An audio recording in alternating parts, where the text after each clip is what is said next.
ce geste de toi viendra mon secours.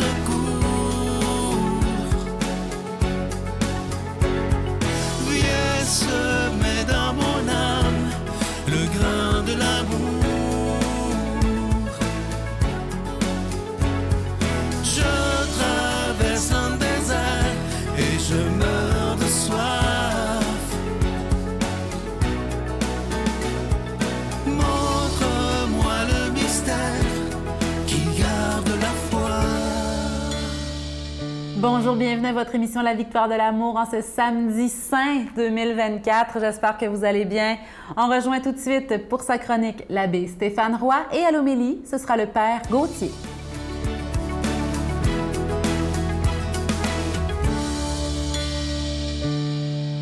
Bonjour à toi, bon samedi. Bienvenue à cette chronique sur les chemins du cœur. Avec les guerres en Ukraine, au Moyen-Orient, en Afrique, et la violence aussi dans nos propres rues,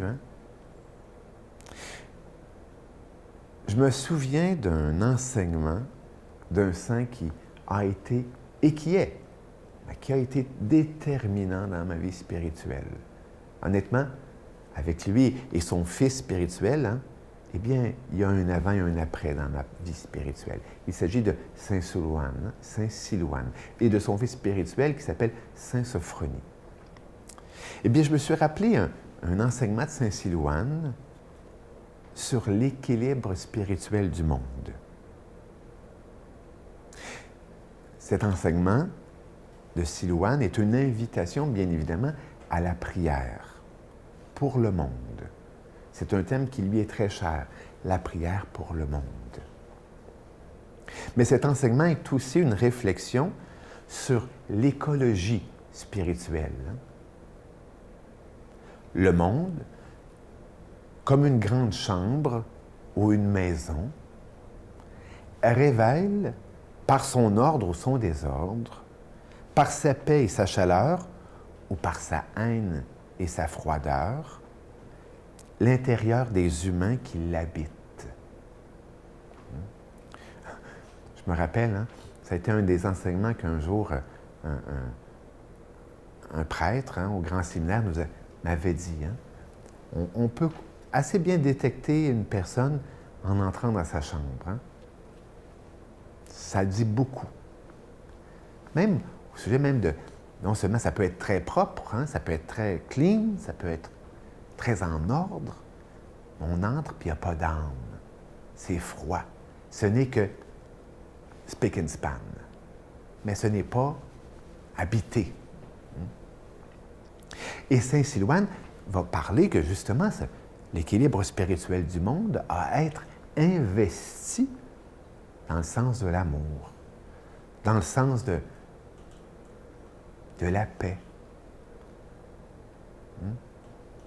Ça me fait penser d'ailleurs à cette légende qu'on raconte autochtone, du petit garçon qui va voir son grand-papa et qui dit « Grand-papa, je fais toujours ce rêve, un loup blanc et un loup noir se bataillent.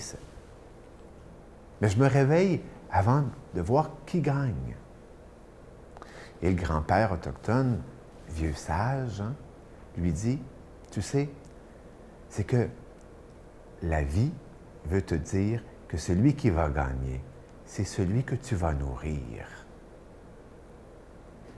Est-ce que c'est le blanc, symbole du bien, ou le noir, symbole du mal? Et là-dedans, il faut savoir que le bien que moi, je nourris en moi, a un impact évident sur l'écologie spirituelle du monde. Sur ce, je te souhaite une bonne semaine et un bon samedi saint.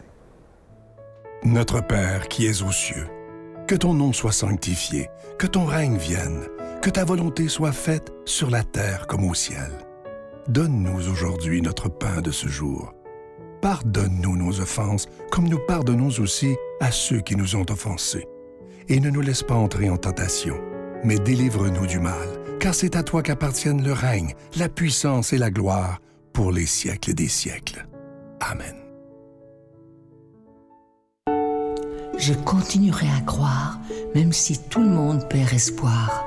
Je continuerai à aimer, même si les autres parlent de haine. Je continuerai à construire, même si les autres détruisent. Je continuerai à parler de paix, même au milieu d'une guerre. Je dessinerai des sourires sur des visages en larmes et je tendrai les bras à ceux qui se sentent épuisés. Oui, je continuerai à croire. Comme vous le savez, lorsque c'est le carême, il n'y a pas de cadeau du mois. Le plus beau cadeau qu'on peut vous faire depuis 29 ans déjà, c'est de vous offrir des émissions de qualité 7 jours par semaine. Et ça, là, moi, je trouve ça absolument extraordinaire. Et ça, c'est grâce à vous. C'est pas grâce à moi. C'est grâce à chacun et à chacune d'entre vous. Et ce que je trouve beau, c'est que tous ensemble, on s'est donné la main alors que personne n'y croyait au début et on est encore là après 29 ans. Merci de tout mon cœur. Merci de donner sans rien avoir, sans rien attendre en retour afin qu'on puisse continuer d'annoncer la parole de Dieu par tous ces moyens modernes. Je vous donne l'adresse. La Victoire de l'Amour, case postale 120, succursale Boucherville à Boucherville, le J4B 5E6. Je vous la redonne. La Victoire de l'Amour, case postale 120, succursale Boucherville à Boucherville, le J4B 5E6. Également par téléphone, par carte de crédit du lundi au jeudi, de 8h à 17h dans le 514-523-4433, 523-4433 ou sans frais le 1-888-811-9291. 1-888-811-9291 et aussi sur notre site Internet, le www.lavictoiredelamour.org. Alors, merci de tout cœur de ce que vous ferez pour la victoire de l'amour, parce que lorsque Jésus nous dit dans les évangiles, je vous le dis souvent ça, lorsqu'il nous dit « Allez de par toutes les nations, annoncer la bonne nouvelle ». Et Dieu sait que dans l'époque qu'on vit maintenant, sur cette planète qui est malade, qui a mal, il est temps plus que jamais d'annoncer ce Jésus qui est le Prince de la paix. Et on est tellement privilégiés, vous et moi, de connaître ce Prince de la paix. Alors merci de tout mon cœur et je vous rappelle évidemment que vous recevrez un reçu pour fin d'impôt.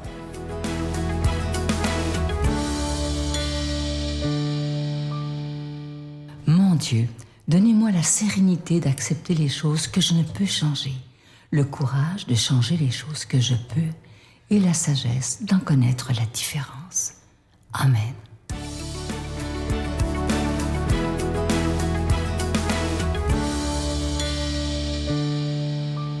Bonjour, chers frères et sœurs, et bienvenue, n'est-ce pas, dans cette veillée pascale. Dans la grande nuit où nous célébrons, n'est-ce pas, le Christ ressuscité, l'évangile qui nous est proposé, c'est l'évangile selon saint Marc, au chapitre 16, versets 1 à 7. Le sabbat terminé, Marie-Madeleine et Marie-Mère de Jacques et Salomé achetèrent des parfums pour aller embaumer le corps de Jésus. De grand matin, le premier jour de la semaine, elles se rendent au tombeau dès le lever du soleil. Elles se disaient entre elles, « Qui nous roulera la pierre pour dégager l'entrée du tombeau ?» Levant les yeux, elles s'aperçoivent qu'on a roulé la pierre qui était pourtant très grande. En entrant dans le tombeau, elles virent assis à droite un jeune homme vêtu de blanc. Elles furent saisies de frayeur, mais il leur dit, « Ne soyez pas effrayés. Vous cherchez Jésus de Nazareth le crucifié. Il est ressuscité, il n'est pas ici. Voici l'endroit où on l'a déposé, et maintenant, allez dire à ses disciples et à Pierre, il vous précède en Galilée. Là, vous le verrez comme il vous l'avait dit. » Alors, frères et sœurs, c'est incroyable. C'est la nuit de Pâques, c'est la grande nuit de la résurrection. Et voilà le texte qui nous est donné. Et ce texte nous parle de toute notre vie où nous voulons retourner dans les tombeaux de notre vie, où nous voulons retourner dans ces endroits sombres, parfois les blessures de toute notre existence, parfois les blessures de couple, les blessures que nous portons, mais le Christ, il est ressuscité. Alors nous pouvons nous dire, mais qu'est-ce que Dieu aurait pu faire pour nous montrer son amour ? Et si nous regardons, il est né dans une crèche, ce lieu qui est vraiment piteux. Il était dans la barque, il a prêché sur la montagne, il a multiplié le pain, il est mort sur la croix. Mais plus encore, il est ressuscité d'entre les morts. Ça veut dire qu'il nous montre que rien dans cette vie, frères et sœurs, rien dans notre vie ne peut l'empêcher de nous aimer. Il est plus fort que tout cela. Il est au-delà de tout. Et j'aimerais nous demander, vous demander, mais qu'est-ce qui nous empêche encore de nous jeter dans ses bras? Qu'est-ce qui nous empêche encore de faire confiance à Dieu jusqu'à là? C'est incroyable. Quelle preuve d'amour voulons-nous que Dieu nous donne encore? Lui qui est le Saint des Saints, il a pris notre chair. Il est venu rester parmi nous. Il a souffert. Le credo nous dit, n'est-ce pas, il a vécu en toute notre nature humaine, sauf le péché, parce qu'il était immaculé. Mais c'est incroyable. Et ce soir, en fait, il nous dit qu'il est la résurrection et la vie. Et vous voyez, on risque d'avoir l'attitude des disciples et l'attitude aussi de Marthe. Quand Jésus va rencontrer Marthe, quand son frère Lazare est décédé, il lui dit, « Crois-tu que je suis la résurrection et la vie ?» Ici et maintenant. Elle va dire, « Oui Seigneur, mon frère va ressusciter à la fin des temps. » Et nous pouvons le dire, « Seigneur, tu es la résurrection, mais à la fin des temps, Jésus, pas maintenant. Oui, je sais qu'après ma mort, je serai quelqu'un de meilleur dans ton royaume. Oui, je sais qu'après ma mort, les souffrances peut-être de ce que j'ai vécu dans mon enfance, dans mon couple, dans ma vie, va passer. » Et le Seigneur nous dit, non, non, non, non, c'est ici et maintenant. Ici et maintenant, je suis la résurrection. Ici et maintenant, je suis la vie. Et c'est ça la veillée pascale. La veillée pascale nous fait passer tout le temps à relire l'Ancien Testament, à travers tous les textes que nous avons médités dans cette veillée pascale, pour nous faire voir que dès l'Ancien Testament, le Dieu de miséricorde nous suit de son amour. C'est incroyable, frères et sœurs. Regardez Genèse chapitre 3, hein. Après la faute, qu'est-ce que fait Dieu? Il descend pour rencontrer l'homme. Et toute la Bible, il va suivre l'homme et la femme, mais comme nous sommes des experts en tout, nous allons fuir son amour. Et le dernier livre de la Bible, l'Apocalypse, chapitre 3, verset 20, verset suivant, il va dire, « Voici que je me tiens à la porte de ton cœur et je frappe. » En fait, toute la Bible, c'est ce gros livre fou de l'amour de Dieu. Dieu qui suit l'homme. Dieu qui dit, « Non, je suis la vie, je suis la résurrection. » Est-ce que tu crois que là maintenant, je peux changer ta vie? Est-ce que tu crois que là maintenant, je peux te donner une vie nouvelle? Le pire dans tout ça, frères et sœurs, c'est que nous allons peut-être dire, « Ah non, ce n'est pas possible. » Mais tout autour de nous, nous voyons de ces choses. C'est incroyable.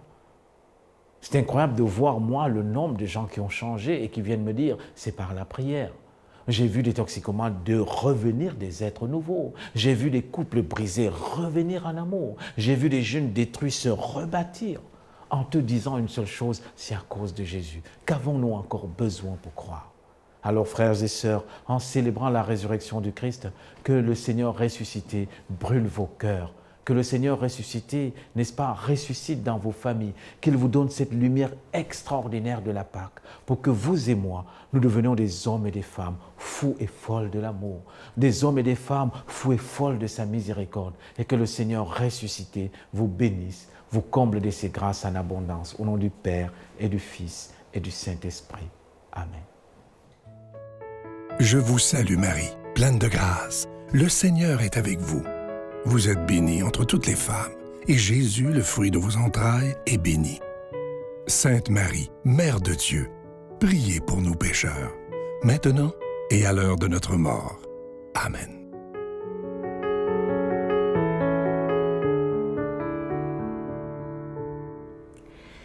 Bon samedi saint tout le monde, je vous souhaite une belle journée. Revêtons la résurrection, revêtons la joie d'être sauvés, revêtons la joie de Dieu. Son amour déborde de nos cœurs pour nous-mêmes et pour les autres. Laissons-nous aimer aujourd'hui. Ne manquez pas l'émission de la Victoire de l'amour demain, 12h30. C'est le rendez-vous hebdomadaire toutes les semaines, les dimanches à 12h30. Votre rendez-vous pour faire grandir votre foi, approfondir votre amour et votre espérance.